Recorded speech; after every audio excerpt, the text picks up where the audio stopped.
gentlemen, may I have your attention, please? The show starts in 10, 9, 8, 7, 6, 5, 4, 3, 2, 1, go.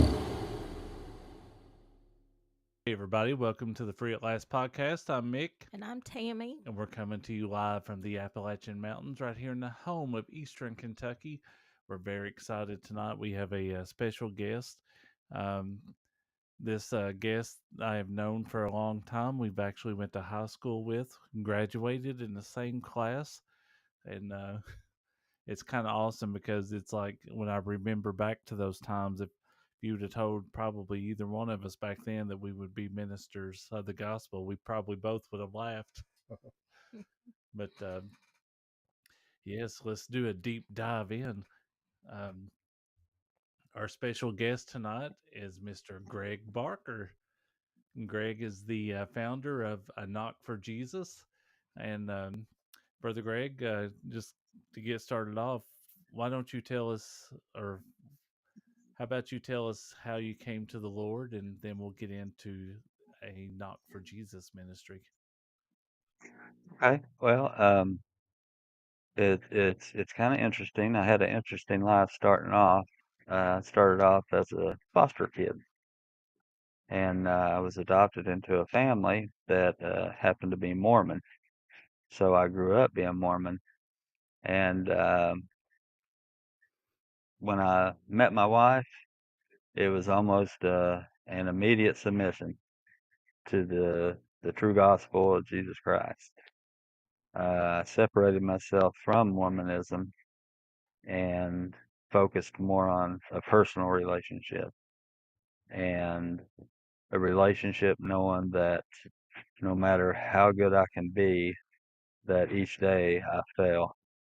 Yeah, And that's the importance of Jesus Christ. yeah, That was his whole goal, you know, to be able to unite us, yeah, you know, with God. But I kind of skated through it pretty quick, but that's about the gist of it. I wasn't. I mean, I had a testimony, as a youth, um, for Mormonism, and I bear my testimony on Sundays that they had it and this and that. But uh, when you grow up believing something, that's kind of the direction you go. Right. But yeah. How but many it's years were you in Mormonism? I was in Mormonism from the age of 3 until I would say 20, Wow. Wow. 20, 21 years old. Mm-hmm. And I wasn't always an active member as I got older. Some of life's ailments kind of hit me a little bit here and there, but um, but when I met my wife, we went to a Bible study, um, to a couple's house who actually lived behind the Kentucky Christian College, and they are Mm-hmm.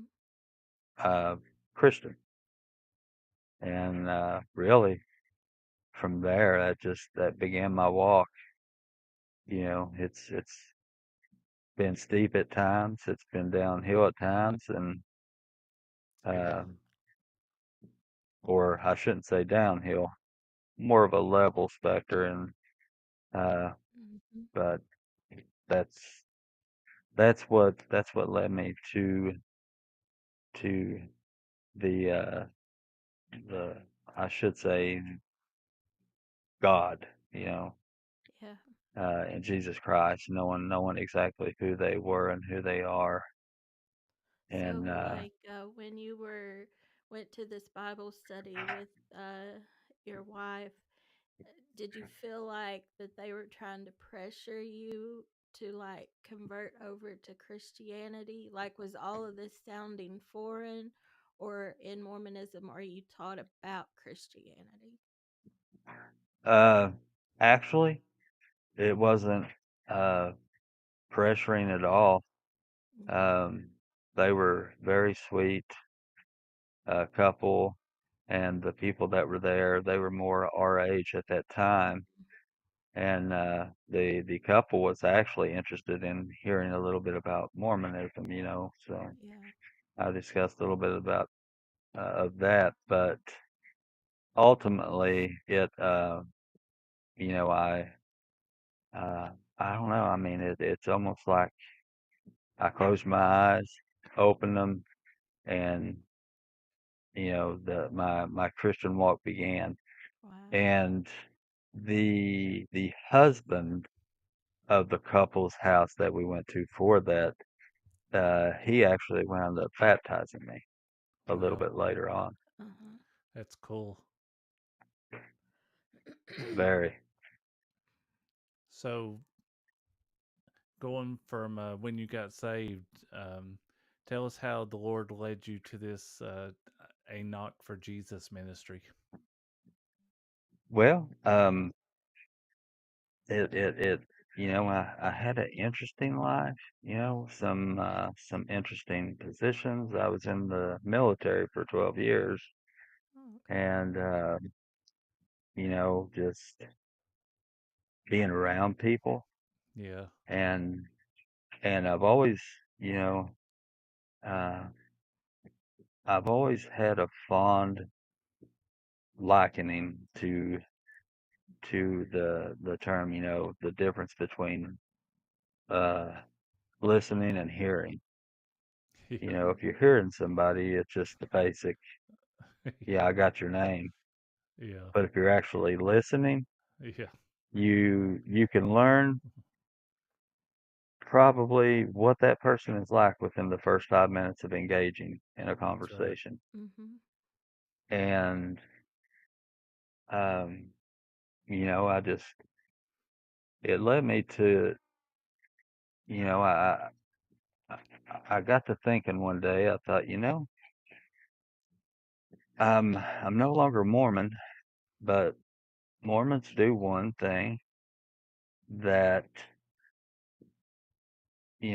that a lot of Christianity doesn't do, and that's talk to people, Yeah, Mm-hmm. not just within your church. yeah, They send missionaries out yeah, for 2 years of their life, and they go to almost every place on the earth, with the exception of a few of the Middle East yeah, countries and China. But um, and I mean, it just kept nagging at me, like, what are we doing? As Christians, yeah, you know, we have we have um, mission work, but most, from what I've seen, a lot of the mission work is focused, in different countries, Right. yeah, poverty-stricken countries, Mexico, different, just South America, Mm-hmm. all these other places, and but what's in our own backyard, Right. yeah, Right. Our own people. yeah, and that, and so my goal has been since I was saved, even till now, and each and every day, is to be as humble as I can be. Because yeah, if you're humble, you're more approachable, yeah, Right. and you're more likely to have a door stay open an extra 20 seconds while you're explaining what you're doing on their front porch. yeah, Because it's a door-to-door ministry. A Knock for Jesus ministry is an everything ministry rolled up in one. You know, I engage people when I'm out. Could be, like an example, a waiter or waitress. You know, she or he's working really hard. They don't have a lot of money. They have kids. And you learn these things, and so uh, part of the mission is simple as you know, leaving a larger tip. I don't want to say a money amount because, Right. you Yeah.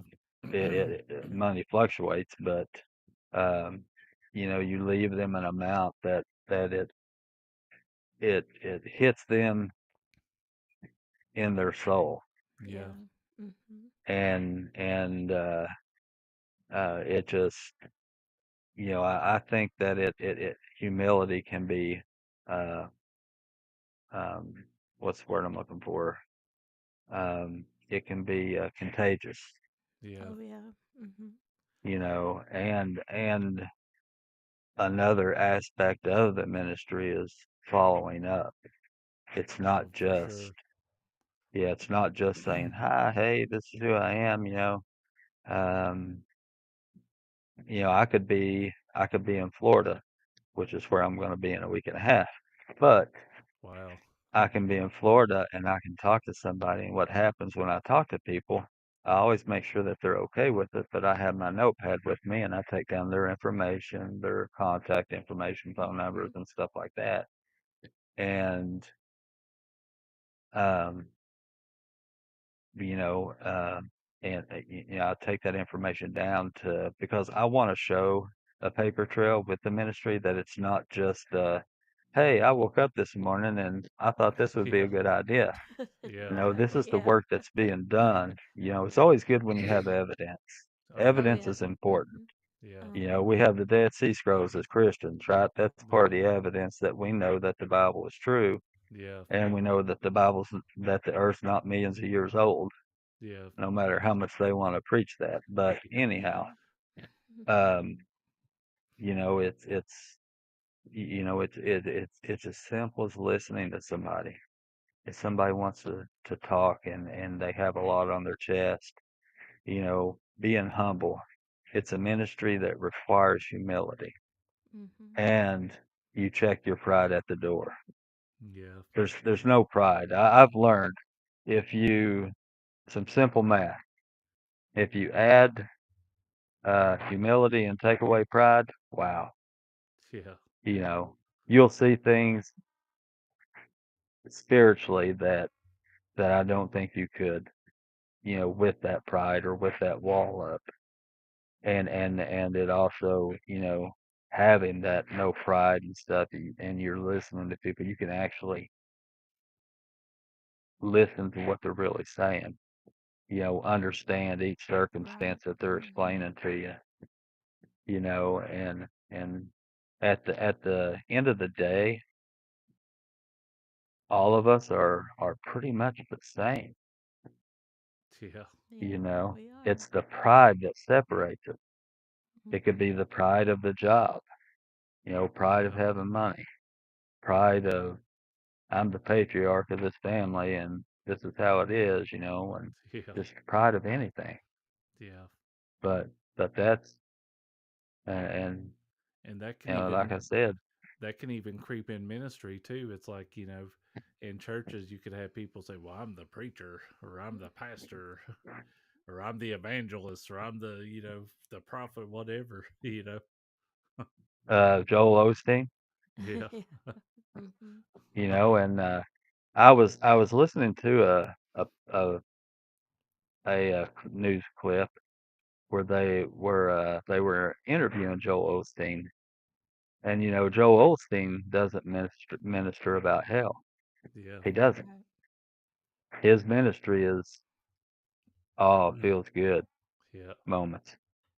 And they ask him, why do you do that? I mean, why not do the whole thing? Well, I just think that, probably got a lot of bad stuff going on anyways, and it's good to be happy.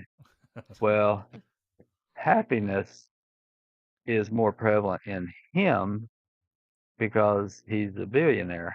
Yeah. So, I mean, when you're flying on private jets to go here or go there, and you don't have a worry in the world because the people that do have worries are giving you tithing. Right. Yeah. Yeah. I mean, And you're plus gonna want to and preach plus happiness. and plus people that's in despair are not in the mood to give. you know. Yeah. Exactly. exactly. You scare people. Are like, oh man, not unless you scare them about, hey, you got to pay your tithing. If you leave one cent out, you're going to hell. Yeah. And we've But people heard don't that under, before. Yeah. Yeah. they don't Wow. understand that tithing is more than, it's more than just money. Yeah. Is money involved? Absolutely. Yeah. Mm-hmm. But tithing is also uh, equivalent to time. Yeah. Mm-hmm. You give your time. Take this podcast for instance. You're giving your time. You've put a lot of sweat and tears into making everything the way it is. You've had to educate yourselves on how to do these things because you're That's looking at somebody that has no clue. I see my face on the screen and it's like, wow, that's pretty awesome. How it got there, I don't know, we're still but it's educating there. ourselves. But you see what I'm saying? It's like Yeah. it's time. It takes time. You Yeah. may not know everything about it, but you're learning everything about it, and that's the time you're applying to it. And it takes sacrifice too. Yeah. Right. So if you can share one of the stories that like I know you've seen God move in the ministry, but share one that's right on your heart that you've really seen the hand of God move on the people that you served. That's that's a good question because it almost becomes where to start moment. Um, if I wanted to take the easy route, I would say my children, being baptized into this belief. And that's easy for any parent to say, but I had an instance. One of my military buddies, he was pretty much an atheist, and I knew him for probably 10 years. And one evening at the house, we were talking, and we were talking about, I told him, I said, if you're waiting to stop doing this, or waiting till you think you're ready, it's never going to happen. That's right. You got the wrong idea of Christianity. Show me the Christian who doesn't have issues, Yeah. Right. who isn't fighting some kind of battle. And I think maybe it got to him. So at church the following Sunday, uh, our pastor had called both of us up, and he introduced him as Atheist Tim. And he was baptized that day. As a matter of fact, I was the one that baptized him. I Wow. didn't really want to because I kind of I like leaving that up to the pastor, but I guess it's at the pastor's um, way to say, hey, that you can do this. I'm like, okay. Yeah. Yeah. Um, Mm-hmm. and I think that God was working with him. Um, he has struggles today. We don't talk a whole lot, but when we do talk, we kind of pick up where we left off. Yeah. Yeah. But he tells me, he still prays, and just telling me he still prays is a milestone from where he started. Yeah. Yeah. He was he didn't like any of the stuff, and sadly, I don't know this to be true for him, but a lot of people that I've talked to, some people I've talked to, um, they believe the way they do, or they have left the church because of the way they were treated. Yeah. Right. Mm-hmm. And you want to talk about an opposite move in the church. Yeah. Church people, Yeah. church people are some of the most cruel people, that pave a road that's broad. Yeah. and I heard it said one time, you always hear the word hypocrite. A Christian should take the word hypocrite, not like a badge of honor, but take it as fact. We're all hypocrites within ourselves. Yeah. We really are. When we fail God each day, we're a hypocrite because that's not what we're wanting to be. Yeah. We're trying to be something else, and hypocrite's gotten a bad word. Has gotten a bad sound to it, especially a lot here lately. But as far as a Christian goes, you should be comfortable with the word, but you should also be uncomfortable with the word. Yeah. Right. Mm-hmm. Yeah. So, but that's probably um, a move. Another move. I lost my mom. It'll be a year ago in April, and um, I had I seized an opportunity. There at the last few months, she had probably pretty much lost any ability to speak.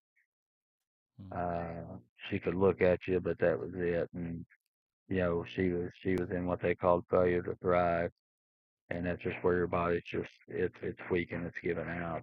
Yeah. So I sought an opportunity, and I told her, I said, "Mom, I'm right beside you." I said, "Jesus is just a breath away."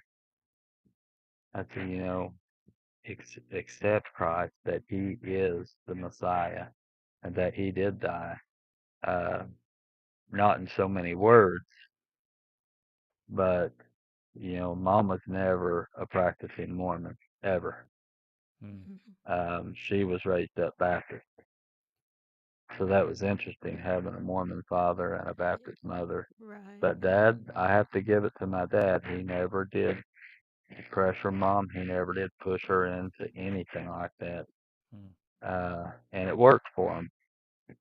Um, but it. But I think that was kind of an answer to some prayers, about being with her. And the last thing that I would have wanted for her was for her to be in her right mind and knowing exactly what was going to happen and how it was going to happen. It took the fear out. She had no fear Yeah. Yeah. from what we could see, from her ability. And I think that was a blessing because, it you don't have to watch that, Yeah. you know. Um, but I think maybe God's hand was in on that, as much for our benefit as Right. for hers. Yeah. Right. I worked in the hospital for 20 years, and one thing you get used to is death, and you become numb to it. Yeah. But uh, it was also a great opportunity to talk to people. And heck, most of the people I talked to were Christians, so we had a lot of good conversation, and that that is an area, uh, to go back to the original question, an area where God has moved. I would say for me, for my memory, would be my walk, transitioning from uh, a a whole different brand of Right. religion Mm-hmm. to a personal walk, and making the transition so easy, Yeah. that there was absolutely no room for regrets or anything. It was like it was meant to be. I believe it was meant to be, Amen. and that would probably, because that's personal to me. Right. You know, Mm-hmm. So whenever you made the conversion, did your family have a hard time like with you making that conversion? Like the ones that no, were still Mormon? No, because at that time I didn't have a very good relationship with my family. Um, but afterward, when I did, my dad would always tell me, you're as long as you're doing the best that you can do, and um, basically with where you're at, that's good enough. Um, and for him to be practicing Mormon, and for him to Yeah. say that, Yeah. was it really, I listened to what he said, Mm-hmm. and it motivated me. So I never got any backlash from nobody. Oh, good. Because that's one thing that, like we were talking about earlier about documentaries on television. When a person chooses to step away from Mormonism, they're shunned or excommunicated. And so for your dad to be accepting of your decision, I mean, that speaks volumes. Yeah, because by all rights, I should be I should have been excommunicated, and I haven't been yet. Yeah. Um, it I know it'll happen, but I mean that the excommunication thing, that doesn't mean anything to me.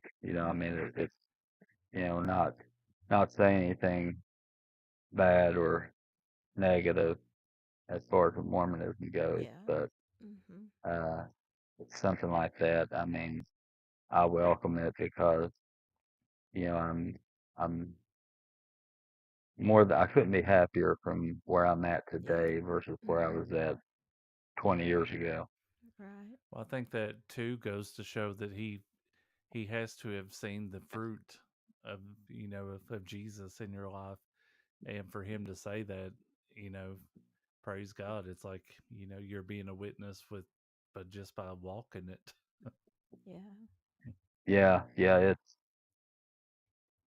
I've not been as active in the ministry here lately. I've had some medical stuff, um, but I'm getting back out. Matter of fact, I've got a bunch of name cards that I've printed out. The ministry, the contact information. I actually went and picked up some gravel today at the quarry in Olive Hill, and they have this little thing. It's like at a bank. It comes Yeah. through and it gives you the receipt and everything. So I stuffed a few cards down in there and Yeah. sent it back. But it could be, Yeah. and as far as those watching the podcast, um, I don't mind at all to get my contact information, because if somebody Yeah. needs something, if they're truly in need and I can help, I would be more than happy. And services, I can provide just about any service. If somebody needs help, electrical, plumbing, carpentry, construction, um, anything like that, hauling stuff, or whatever it may be, Yeah. or just simply talking to, listening, I'm available to do all those things. Mm-hmm. Awesome. I'm retired, so like my dad always says, I've got 6 Saturdays and a Sunday. Yeah. Yeah. Yeah. So, Yep. um, If you want to in the group, you can take a picture, and like here's the tech side of my mind. If you want to take a picture of one of those business cards you made, and leave it in the group, that would be cool. Yeah. yeah, yeah, I I'm can sure do there's that. an easier way to do it, but that's the only way I can think of right now. Yeah, that box. And they're so thin they stick together, and there we go. So, what are you saying? Taking a picture and Yeah, like if you just wanted to take a screenshot of it, then you can save it in the Free at Last podcast group. oh yeah, that's a good idea. if I can get it where it don't have shadow over it. So when did you I'll start just do it your this way. ministry? Has it been in the last few years, or has it been since you retired? No, it's actually been in the past year. Okay. Yeah. Yeah, I'm a late bloomer when it comes to stepping outside of boundaries or Yeah. comfort zones. We're all familiar with that. Yeah, as a Christian, your comfort zone level has to be taken down a notch. That's Oh that's a yeah. requirement, because you're going to be in some uncomfortable positions. Situations. So do you have someone else that you work with in ministry, or is it just you? Like, or do you have a team? Right now, it's just me. Mm-hmm. But I have another friend that I was in the military with. He's uh, a very vocal, uh, proud to be Christian guy. Mm-hmm. And he told me when I was talking to him about that he wanted to be a part of it. So it's kind of really just kind of getting off the ground. Yeah. Um, but my buddy, he's good at everything that I just named off. And like I said, if somebody calls me or needs help with something, then he's somebody I can go to. Um, it's a little slow as far as the church goes. I've not really been able to. I've requested to be able to mention it, to talk about it briefly. I haven't had luck as of yet, Yeah. but um, I believe one day that they'll let me get up during the announcements and maybe speak a little bit about it and get Mm-hmm. some more hands. This is definitely something that I would love to see reach everybody, Yeah. Right. Mm-hmm. and for Well, people to. we're actually live right now on YouTube as well, so you can take the YouTube link and share it anywhere anywhere you want to send it to. We're live in Facebook as well, but where the group is private, we made it private to keep all the spammers out. I gotcha. Yeah, Yeah. So it yeah. is going out to the big web on YouTube. We call it the big web. Not. We're gonna reach we're gonna reach the Tri-County area, baby. And Well, your nephew Chris, he put on here. It's amazing when we truly humble and submit ourselves to God. He gives us a kind of peace and happiness that could never really find anywhere here on earth. And he says you have an amazing testimony, and he loves you, and God bless. Amen. yeah, that's my good nephew. Yep. He's a He's fine good. feller. He's a good boy. Yeah, Yep. That's exactly Yep. right. Yep. He's We from love him, Kentucky and lingo. yep. He's a fine feller for sure. Yep. Well, we're gonna go ahead and hop off here, but yeah, feel free. I'll send you the YouTube link when we're done and everything. And that way you can get the message out. And Okay, yeah, it's been an honor for us just to help you get started and Yeah. everything. And yeah. I thank you. appreciate it. Yeah. A good boost is what it needs. Yep. And Thank you. And maybe we can do another episode down the road about the contradictions of Mormonism and Christianity yeah, from somebody that knows. Absolutely. that our pre-talk was very interesting. So yeah, we would love to have you back on and anytime. And I didn't know you were a veteran, so thank you for your service to our Amen. country and Thank our you. nation. So yeah, All we I can really say is enjoyed for it. that podcast, bring some popcorn. Yep. Yeah. Well, we can do that. It gets spicy. Yep. Well, alrighty, brother. We're gonna hop off here. We will catch you next All time. right. Thanks, Greg. Thank, thank you all very much.